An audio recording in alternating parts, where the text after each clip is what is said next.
And welcome back. Today we are going to be taking a look at the Tornado from the event, the German one.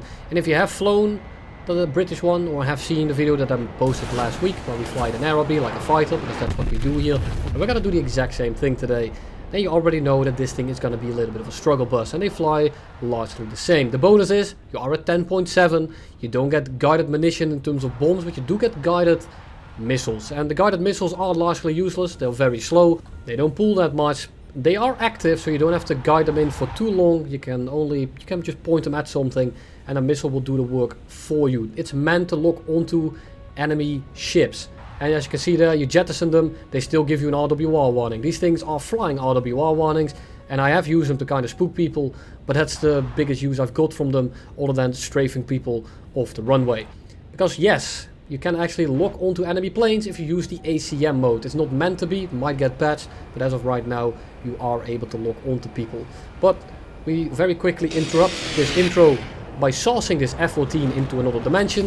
Thank you Fuel Explosions, you look absolutely terrific today. If you want a more in-depth review on the Tornado, well, you can look at my British one. For now, let's get into some gameplay. F-16 on our left, he locks us up, and I see that missile leave the rails, and I see that skyscraper, so I'm going to use it to block the missile number 1. The F-16 here is going to be handing us our own ass, so I want to get away from here. So again, I'm going to use this building to get away from him, because it's going to make it so that I can accelerate for a little while and pick up my speed. Now he goes around it, shoots the missile afterwards. This thing is extremely hot, so you want to be careful with missiles on your 6, because 9 out of 10 times, if you keep it at like 90 to 100% throttle, very often these missiles are still going to track you, especially AIM-9Ls. Even in the side aspect, very often the missiles will continue to track you. Right now I'm trying to lose some speed. I notice that they are going way quicker than us, so I'm just going to stay over the nose, roll back in, and we also sauce the F-16 into another dimension. We then quickly die about 15 seconds later, because well, we are in a Tornado in basically a 1v3. For now, you can still pull into this guy, but he's going to end up killing us about 20 seconds after that game ends. So we go ahead on with the Jaguar here. The Jaguar gets crit. We don't actually get a meaningful crit on the bottom right, so I don't think I damaged him too badly. But I do want to use the fact that I retain my energy very nicely. And I know that the Jaguar simply does not. So I'm just going to pull this into a spiral. And you can tell that I'm still going 900. This guy is going very slow. He's not having a great time. We sweep the wings all the way out. And right now we are on pretty low fuel, which means that we are pretty damn maneuverable. To a certain degree, you can use your energy advantage here against vehicles that don't have bullshit acceleration, that lose a lot of speed very quickly, like F5Cs once you get them below like Mach 0.9. And then this plane in something like a head-on is pretty good. Notice how the wings were about to rip off. Be careful with that, with the wings all the way swept out. And they become kind of vulnerable, and you can rip them at like 850 already, so be careful with that. We then go head on here with some attackers, and that's really the best fight you are going to have with this thing. All the kind of mid-tier supersonics, the F5Cs, even F5Es, and planes that don't pull a lot of AOA. Drakens are okay, just the early supersonics really, you can actually go into the merge with them, and you can actually stall them out. The issue is once you start running into Tomcats, once you start running into MLDs, just all those like the higher tier supersonics, you are going to struggle a little bit and you are going to have a very bad time because they simply pull into you instantly. Where these earlier supersonics, these attackers, and just the subsonics you can run into, you can actually abuse your energy advantage by a decent margin. You don't turn very well, but in the long run, because you maintain your speed so well, if you have someone stalled out directly below you, you can make short work of them relatively easily. Now be careful if they don't stick to the fight, if they simply just run away and keep you at high speed, they keep their speed high, you're just gonna run into a stalemate, you're not gonna be killing them very reliably. But a lot of guys will go up with you, a lot of guys will take the fight with you because they see a Tornado and they will have a very easy time killing you, at least so they think. And if you fly it right, you are going to have a pretty easy time simply stalling people out. Right now we do the exact same thing with this Su-25, and an Su-25 is by no means the best dogfighter, but I still want to show you that with a spiral, if you have the wings all the way swept out, that this thing becomes decently nimble. And we go into a little bit of a raid fight. It's not exactly one, but you can tell he is going to start pulling into us here. And it's really not that big of a deal because he doesn't have the speed to keep pulling into us.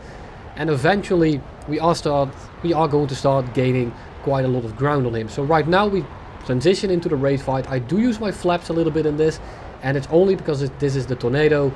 Raid fighting with flaps overall is a bad idea with this thing. When you can, use the flaps. It will bleed a little bit of speed. It will make you turn a little bit quicker, at least in the short term, and it will be able to give you the shot. And you can see that after 1 or 2 loops here, we are starting to gain a lot of position on this SU-25. And now we just go up a little bit more. I notice that he goes up with us, so I cut my afterburners. It won't amount to much, but he doesn't have the speed to pull in here, and we just gun him out of the air. He gets set on fire. It's going to take about 2 minutes to burn up, but eventually he will actually die. And here we have an F5C. Almost the same principle. We simply go for him. He's not really paying attention to us right now. He's trying to bomb probably, and then he starts pulling in. And if you come from an advantageous position like behind, above, and you want people to pull into you before the fight starts, you are actually in a pretty decent position. It is kind of scary though with planes that have extremely powerful engines, like something like a J7E or an MLD. They can just kind of pitch up to you and start catching you in the climb, which is very, very scary. But overall, against most of the planes you run into at like 10-3 and lower, you are going to have a pretty decent time actually dogfighting them. So we are back on this guy 6. He's going to pull straight vertical. We are going to get some hits in, get a crit, and at this point all I need to do is wait for this guy to run out of energy, and then we just drop directly on top of him. He's already crit, and the guns on this thing are a little bit hit or miss. Very often they will give you hits, but also will cripple them, so I'm not too sure how good these guns actually are. They're not very prone to one-shotting, but very often they do a lot of damage, but not enough to actually down them. So you're not going to get a kill, you're just going to get a lot of crits and a lot of hits, which is kind of unlucky. And here you see me using the ACM. I just kind of sway it left and right until I get a lock. You get a box. Once you get the second box, you can shoot it off. I let it go for a little bit. I mostly wait till about 12 kilometers, sometimes 10, to shoot them off. And I'm just going to wait for these missiles to start tracking. They are flying towards the enemy planes right now, and they are kind of useful in that regard. But other than just spoofing people into dropping chaff, they really don't amount to much. And the enemy is dropping a lot of chaff, so the missiles are literally instantly rendered useless. And then that blob over there shoots like 20 A9Ls at the MiG-21 SPS, instantly gets slammed out of the air. I feel kind of bad for that dude. I know he doesn't have flares probably, and that was a lot of enemy missiles in the air. So now we just turn around, we try to stay around the outsides of the map here. F105 directly below us, and he's also very, very hot. And if you have enough room here, that missile is going to have a very easy time actually curving back into it. And I see 2 groups of enemies here. Which one do I want to engage first? I want to go for this group first because there's less enemies and there is more of my team, which means that I can actually assist. And if I get 1 or 2 kills, I free up my team to start killing the other side of the map. First A6E gets shot down, the second one is not really paying attention. I hold the trigger down, I hit a few rounds, set him on fire, take his wingtip off, and he's gonna end up kissing a tree. Now this game is gonna be an ace, but this is the epitome of flying the Tornado. We're not going to get any ridiculously good kills, we're not going to get much done altogether, but we are just in the right places at the right time, and that's really the only way you are gonna get kills with this thing. Right now I do kind of want to shoot off some of these AS34s. I want to get some funny meme kills in, but it simply isn't happening, and I do want to be aware of everyone around me. I want to get these things off, but I found jettisoning them if I'm not in immediate danger is a little bit of a waste. But I noticed this other A10 turning into the opposite direction, so I simply hold the trigger down and wait for him to fly into it. And if you're wondering why my aim is so terrible with this thing, well, I one kind of struggle with these guns, and secondly, this plane is an absolute pain in the ass to aim. The rudder is just something else, it's super bricky, and it's not responsive at all, so you are going to be struggling to get your gun where you want it. It feels like it doesn't pull any AOA, but the guns look like they do. I honestly can't put my finger on it. Right now I want to shoot these AS34s at the A10, but the F5 is coming back in, and I'm not going to give this guy my ass, so I simply go head on with him. I shoot some rounds, I miss my rounds, and I'm not going to contest him right now. I'm just going to fly on towards the A10 as the previous plan actually was. I noticed that the F5C gets engaged by one of my teammates, which is great. So I then lock onto the A10 again, and I'm just going to start slam firing these AS34s at him, because well, I really have no other use for them, just in the hope that he's not paying attention, in the hope that he's flying straight. But he chaffs them, and instantly the missile is defeated. That's just how easy it is. So now A10, he's pretty slow. I just need to be careful that he doesn't pull into us instantly. Right here we get a pretty easy shot. We crit him. I'm not too sure what I damaged. I was looking at his plane. He doesn't really look like he lost anything. We do get the damage of tail, but I mean, I really didn't accomplish much there. And right now, the A10 is basically dead.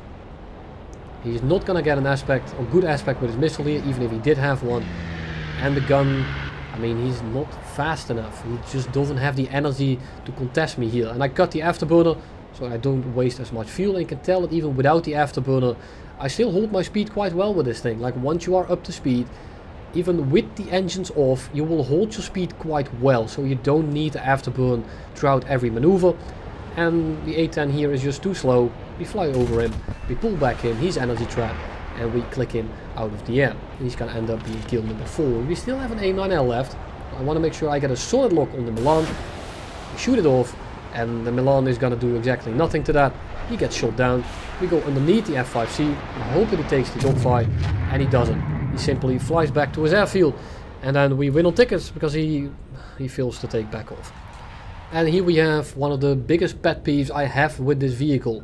Everyone that sees you in the tornado will focus the ever-living fuck out of you, and I'm not sure what it is. People just want to get easy kills. This guy has been chasing me for a good minute or 1.5 already, and he's trying to get on top of me and then dive back on me, so I'm kind of forced to take this vertical line here because I know I hold my speed much better, and I will go faster than him, and I'm just trying to get the kill in. I missed the shots, and now I have to disengage, so I kind of dive out. MiG-21 comes in because he also chased me across the map despite not actually being on my 6 yet. So now we're 2v1 in the middle of nowhere, and I will go faster than them. I will have a very easy time staying faster than them as well. They won't release, they will slow down a lot, I will not. But these people just don't let go of my 6. They never do. It's very, very annoying. It's very, very obnoxious even.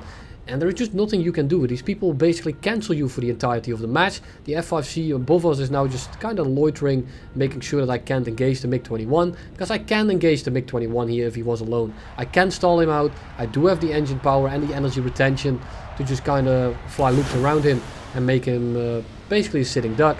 But I can't because there's always one or two of them. Come in from behind, pick off an A10. And we just continue on our merry way. We do want to make sure that we don't get R60'd from the side, so I already kind of break off. But this MiG-21 is hella committed, and he finally breaks off when he sees an easier target in the sense of a J-35A. So what do? We kind of extend away for a little bit because I want to make sure that these people are actually gonna get stuck in a fight instead of pretending to go for someone and then instantly coming back for us. Su-25 here, I kind of want to go for him, but there is no need to. He gets gunned down by the J-35, and then we switch on over to the MiG-21S. We get a hit in, we don't actually kill him, and we have to continue on. We cannot take this fight right now. The J-35 just went down, and I would very much like to dogfight this F5C. The issue is, he's next to a MiG-21, and I'm not sure how damaged he actually is from the fight that we just had, or that fight from that pass that I just made on him. He is definitely damaged, and he's not doing particularly well, but I don't know how damaged he is, and I don't want to risk it right now, as I still have plenty of fuel to contest both of these bozos. So the MiG-21 actually goes down, and then we pull head on with the F5C, and the F5C instantly starts pre-chaffing. We get not really a solid lock, but we get a lock with the radar. He instantly chaffs, which I find a little bit weird. Most people don't try to pre-chaff, especially if the enemy doesn't have a missile that should be able to shoot you down. I was thinking he was going to turn around instantly. I didn't want to take it, and I wanted to dogfight him, but because I was a little bit indecisive, he ends up going back to the airfield. So I lock him up again, and notice how he chaffs again. And I'm going to keep doing this for a long ass while. He is still chaffing. He is still chaffing. And he's gonna end up trying to land. And the funny thing is, because he spent the entire game trying to pre-chaff, he's gonna end up running out of chaff. And once you run out of chaff and you are on the runway, we're gonna have a little bit of an issue. As you can tell, this time we have him locked, and he did chaff it one more time. Fair enough. We kind of break off, and we'll come back in a second here. So after constantly locking him up, noticing that he actually stopped pre-chaffing, we lock him one more time, we use our last AS34 and we just leave, we go RTB. And because this missile doesn't need to be guided in towards the end of his flight path, and because this guy doesn't actually have any chaff anymore, well, it just becomes a very fat anti-airfield missile. Bling! Thanks for the kill. Same deal here. We lock onto a guy that's about to take off, and yes, these missiles are basically only useful for this. If someone tries to sit on the airfield and they don't try to take off at all, then they're gonna have a pretty bad time. Most people aren't aware that you can chaff these guys. So if you see a guy or tornado shoot these missiles off and they burn forever, just chaff once and the missile becomes literally useless. But it is pretty funny. It's super slow, you can outrun them with your plane, you can't actually collide into them and blow yourself up, unfortunately. But you are able to outrun these missiles quite easily. F5C, he just tried to jink it, but the splash damage is big enough so that the F5C is now crit. He lost his tail control, and slowly but surely, he's gonna end up neck-G'ing into a mountain. There he goes. And the last one of today, another tornado that's also on the runway. And we're gonna fire at him. And it's coming right from above. And this guy is just not moving, he's just waiting for the match to end. And it's perfect for that. The missiles are fantastic when it comes to going for people on the runway, as long as they aren't aware that they can actually chaff it. We guide it in, and that's another kill with them. Now don't start thinking that these missiles are goated or that they can actually kill people very reliably on the runway. These missiles actually struggle hitting bots flying in a straight line very often. Now this is one of the exceptions. A lot of games I would fire one at the start at one of the bots and it very often would not track. About 30% of the time it would hit. This time however it would hit and the splash damage was big enough to crit both of them, and the second one would go down about 15 seconds later. And at other times, very often when these missiles miss or they lose track or whatever, they will just go for something else. And if you look in the background, this missile is going absolutely sicko mode. And it curves over the ground, it's like kind of navigating the terrain, and then eventually it actually manages to find a goddamn pillbox. Kind of funny how that works, because you can definitely still lock onto the enemies, onto the enemy tanks, and you used to be able to in the dev server as well, I believe, but you can't anymore. But once the missile is off the rail and it finds a ground unit, you can actually end up hitting it. So maybe you can use this to your advantage in ground RB. You can maybe use another teammate to fly in front of you and then just kind of direct the missile towards enemy tanks, and then you can simply move out of the way. The missile's never going to track you in a plane, and you might end up getting killed across the map with it. I'm not sure if this is very reliable. I kind of want to try it out with one of my friends, but we'll have to see if it actually somewhat works. It would be kind of funny if it does, however. So final thoughts on this thing. I mean, it's borderline useless. You can use it against ships in Era B, I guess. But overall, I don't really see a reason to fly this thing. There are much better picks to fly at 10.7. And there are just much better picks to fly even at 10.3. Even if you get fully up-tiered to 11.3, I'd rather be in some of the 10.0 planes. But you know, that might just be me. The fact that you cannot pull very hard instantaneously really just kills this vehicle. If it turns just a little bit better, it might actually be okay, because it holds its speed very nicely and you can stall out most of the enemies that you run into, and it's a very strong trait. The issue is that it just doesn't turn well enough to capitalize on it fast enough. Together with the fact that the rudder is basically useless, and maybe it should have a few more missiles. If this thing had 4 AIM-9Ls, a working rudder, and turned just a slight bit better, this thing might actually be somewhat workable. Of course, the fact that it's super hot and it's almost impossible to flare anything in it certainly doesn't help, but hey, that's just what you have to deal with. I'm gonna source this MiG-21 for the last guy of today, and then I'm gonna say thank you all for watching, and I'll see you all in the next one.